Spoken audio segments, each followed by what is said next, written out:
Hi hello నమస్తే, నేను మీ కట్టా కార్తిక్. ఇప్పటికే మీ అందరికీ తెలుసు విడుదల రజనీ మీద ఏసీబీ కేసు నమోదు చేయటం. అయితే ఇప్పుడు విడుదల రజనీకి సంబంధించినటువంటి ఇతర అక్రమాలు కూడా ఒక్కొక్కటి బయటకు వస్తూ ఉన్నాయి. అనేక మందిని బెదిరించి రకరకాల మార్గాల్లో డబ్బులు పెద్ద ఎత్తున సంపాదించుకున్నారు అనేటువంటి విషయాలు కూడా బయటకు వస్తూ ఉన్నాయి.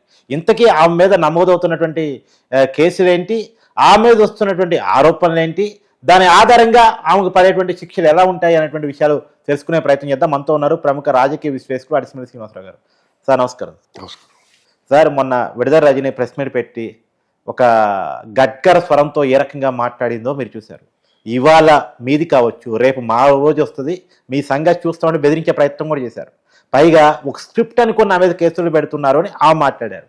కానీ తీరా చూస్తే ఆమె మీద అనేక ఆరోపణలు వస్తూ ఉన్నాయి. ఎలా చూడాలి సార్, ఏది నిజం? ఇప్పుడు ఆవిడ తప్పు చేసిన మాట వాస్తవం అండి. ఎందుకంటే కక్కుర్తి పడింది ఆవిడ కొన్ని డబ్బుల విషయంలో. 2 కోట్లు 3 కోట్లకి అలా కేసులు పెట్టించి ఇలా చేయటం, లేఅవుట్ల దగ్గర డబ్బులు లాగటం అంత సహజంగా అందరూ చేస్తున్నారు. అయితే వాళ్ళు ఏం చేయాలంటే, అది ఎమ్మెల్యే ఉన్నప్పుడు కూడా అలాంటి కొంతమంది కక్కుర్తి పడుతున్నారు. అది ఎలా ఉండాలంటే, అదొక రూల్ బుక్ కింద పెట్టకూడదు. ఇప్పుడు ఎవరన్నా వ్యాపారం చేసుకున్నామని కాంట్రాక్టర్ దగ్గర పర్సంటేజ్లు తీసుకుంటారు ప్రజాప్రతినిధులు. ఈ మధ్యకాలం అలవాటైపోయింది. వాళ్ళు మీరు చూసుకుని ఇవ్వండి, మీరు నష్టపోకుండా అంటే వాళ్ళు మర్యాదగా గౌరవంగా రెండో కంటికి తెలియకుండా పట్టుకుని చెప్తారు. అంతేగాని నాకు 100 కోట్ల వర్క్ ఉందనుకోండి, నువ్వు నాకు 5 కోట్లు ఇచ్చేయన్నాడు అంటే మన నుంచే డిమాండ్ ఉండకూడదు. ఇప్పుడు 5 కోట్లు ఇచ్చేయాలి అన్నారు అనుకో, మరి ఇక్కడ ఆఫీసర్లకి ఇవ్వాలి, వాళ్ళకి ఇచ్చుకోవాలి కదా. ఇంకా ఆ కాంట్రాక్ట్ ఇచ్చినోడికి ఇవ్వాలి. ఇక ఎక్కడి నుంచి తెచ్చిస్తాడు? ఇప్పుడు వాళ్ళని సరిగ్గా పని చేయమంటే వాళ్ళకేదో మొత్తం అంతా పని చేస్తే మరి ఏ పర్సంటేజ్ ఉంటుందో తెలియదు. అందులో వీళ్ళు దొబ్బేస్తుంటే వాళ్ళు నాణ్యత అలా తగ్గుతూ ఉంటుంది. అవును, అంతే కదా. అవును. వీళ్ళు ఇంట్లో కూర్చునే డబ్బులు పర్సంటేజ్ ఇవ్వమంటే అలా ఎక్కడి నుంచి ఇస్తారు? ఆ టైప్ చేస్తున్నారు చాలామంది. ఇప్పుడు చేస్తున్నారు కొంతమంది. అయితే నో డిమాండ్ నో కమాండ్ కింద ఉండాలి. మాకు వర్క్ వచ్చిందండి, మీరు సహకరించండి అని వస్తారు వాళ్ళు. చూడండి అంత కొంత ఉండాలి అని మర్యాదగా కొంతమంది తీసుకోరు. ఇప్పుడు 175 మంది శాసనసభ్యులు, 164 మంది కూటమిలు ఉన్నారు కదా. 100 మంది పైన 110 మంది పైన ఎవరు తీసుకోరు. ఒక 30-40 మంది ఇలాంటి కక్కుర్తి పనులు చేస్తారు. కక్కుర్తిగా ఏంటి, అవతల జేబులో చేయటి లోపల వీళ్ళు జేబులో చేయటి తీసేసుకుంటున్నారు, డిమాండ్ చేస్తున్నారు. ప్రతి చిన్న విషయానికి కూడా ఎంఆర్ఓ ఆఫీస్కి, రెవెన్యూ డిపార్ట్మెంట్ ఎక్కడికి వెళ్ళినా ఎమ్మెల్యే గారిని కలవండి ఆ టైప్లో మాట్లాడతారు. ఇప్పుడు మాట్లాడుతారు. గతంలో కూడా బయటకు వచ్చేది కాదు. బయటకు వస్తే ముఖమే గుద్దేస్తారని ఎవడ మాట్లాడేవాడు కాదు. ఇప్పుడు స్వేచ్ఛగా మాట్లాడుతున్నారు, మా దగ్గర తీసుకున్నాడు అలాగే ఇలాగని. ఈ రజనీ గారు వాళ్ళు కూడా చేసిన అప్పుడు మనం మాట్లాడడం చాలా 2-3 ఏళ్ళ క్రితం కూడా లేఅవుట్ల దగ్గర వీళ్ళు ఎలా చేశారు. ఇప్పుడు ఈ పిల్లికోట అని అతను కొట్టించి స్టేషన్లో పెట్టి కొట్టించి వీడియో చూడటం, ఇలాంటివన్నీ వచ్చినాయి. ఎక్కడ తప్పించుకోగలుగుతారు?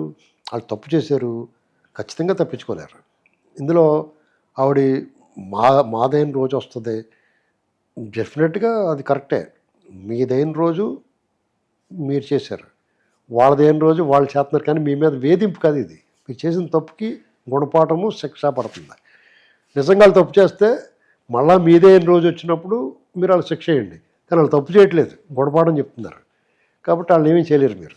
నెక్స్ట్ ఇంకోటి అంటే వాళ్ళు మీరు రారు మళ్ళీని. ఆల్రెడీ మీరు వచ్చేసారు, మీ సినిమా అయిపోయింది. ఫస్ట్ హాఫ్, సెకండ్ హాఫ్లో ఫస్ట్ హాఫ్ విలన్ ప్రాధాన్యత, సెకండ్ హాఫ్ హీరో ప్రాధాన్యత ఉంటుంది. సహజంగా స్క్రిప్ట్ ఇప్పుడు కల్పిత కథల్లో కూడా అదే స్క్రిప్ట్ ఉంటుంది, జీవితంలో కూడా అదే ఉంటుంది.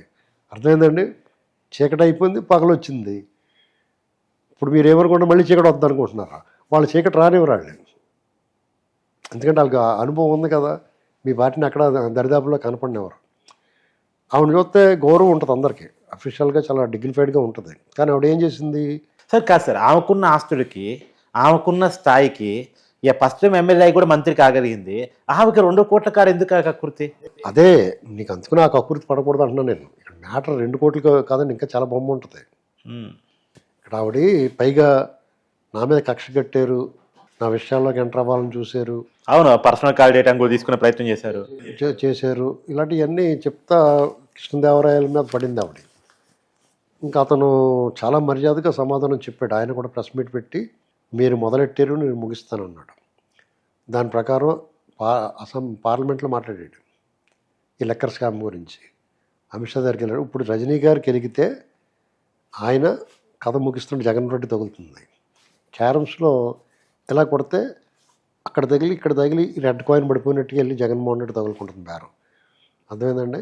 అంచేత కృష్ణదేవరాయలు గారి క్యారెక్టర్ తెలిసి అంత హుందాగా ఉంటాడు, కుర్రోడు బాగా చదువుకున్న వాళ్ళు, మంచి ఫ్యామిలీ బ్యాక్గ్రౌండ్ ఉంది, 40 సంవత్సరాల చరిత్ర. వాళ్ళ మీద ఆరోపణలు చేయొచ్చా, భూమి అది తీసుకున్నారని వాళ్ళు కొనుక్కున్నారు, ఆక్షన్లో తీసుకున్నారు. పై కొనుక్కుంటాం కూడా కాదు, పోటీపడి పాడుకుని ఎక్కువ డబ్బులు చెల్లించి తీసుకున్నారు. వాళ్ళకనే మీరు లేఅవుట్ల వాళ్ళ దగ్గర గట్ట డబ్బులు అడుక్కున్న వాళ్ళకి సాపత్యం ఉంటుందా అసలు? అనొచ్చా మనం ఆ మాట? కాబట్టి అనవసరంగా అటువంటి ఆకాశం మీద ఉమ్మేస్తే మన ముఖం మీద పడద్దంటారు. ఆవిడ కనపడేదానికి అంత డిగ్నిఫైడ్గా ఉన్న మనిషి ఇలాంటి మాటలు మాట్లాడుతుని అనుకోలేదు నేను. ఒకవేళ తప్పు చేసి ఉంటే తప్పు చేయకుండా ఉండాల్సింది. ఒకవేళ తప్పు చేసి ఉంటే కూడా డిగ్నిఫైడ్గా హుందాగా అంగీకరించి శిక్ష అనుభవించడమే, దాంట్లో ఏముంది? ఏమైపోద్ది? కొంపలేములు జగన్మోహన్ రెడ్డి 16 నెలలు జైల్లో లేడా ఏంటండి? ఏమైపోద్ది? తప్పు చేస్తారో చేయకుండా ఉండాలి.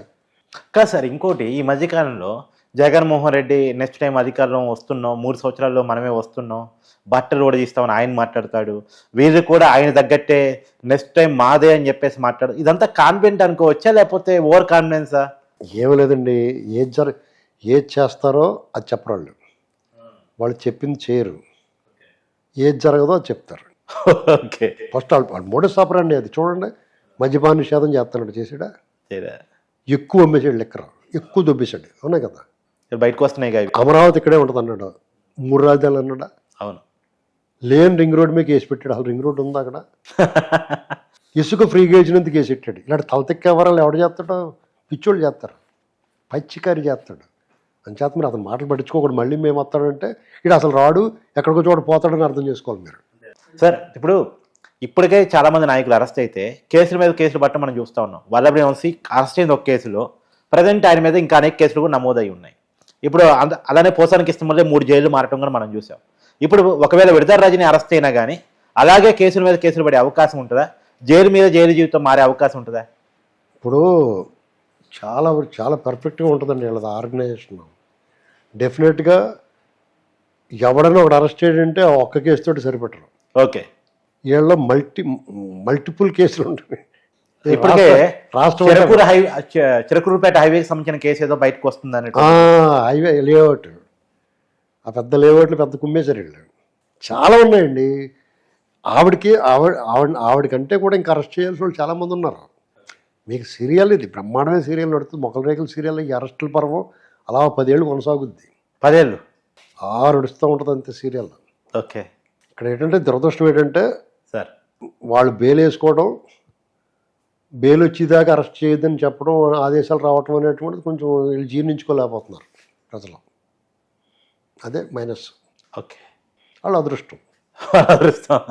లేకపోతే వీళ్ళు అర్ధరాత్రి తలుపు పాల్గొట్టుకు వెళ్ళి అరెస్ట్లు అయ్యి ఉండవు. వీళ్ళే ఆ ఎంటర్టైన్మెంట్ మిస్ అవుతున్నారు. కానీ అది చాలా మంది బలంగా కోరుకుంటున్నట్టున్నారు సార్. యాక్చువల్లీ గత 5 సంవత్సరాలు చూశాక వీళ్ళు, ఎందుకంటే సానుభూతి వస్తుంది, అరెస్ట్ అవ్వాలని కూడా కోరుకుంటున్నారు వాళ్ళు. జగన్ అరెస్ట్ అవ్వాలనుకున్నప్పుడు వాళ్ళు అరెస్ట్ చేయరు. వాళ్ళు ఎప్పుడు అరెస్ట్ చేయాలో అప్పుడు అరెస్ట్ చేస్తారు. అంటే ఇదొక మెంటల్ టెన్షన్ పెడుతున్నట్టున్నారు. రేపు అరెస్ట్, ఎల్లుండి అరెస్ట్, రేపు అరెస్ట్, ఎల్లుండి అరెస్ట్ అని ఆ టెన్షన్తో చచ్చి ఊరుకుంటారు వాళ్ళు. Yeah, thank you sir.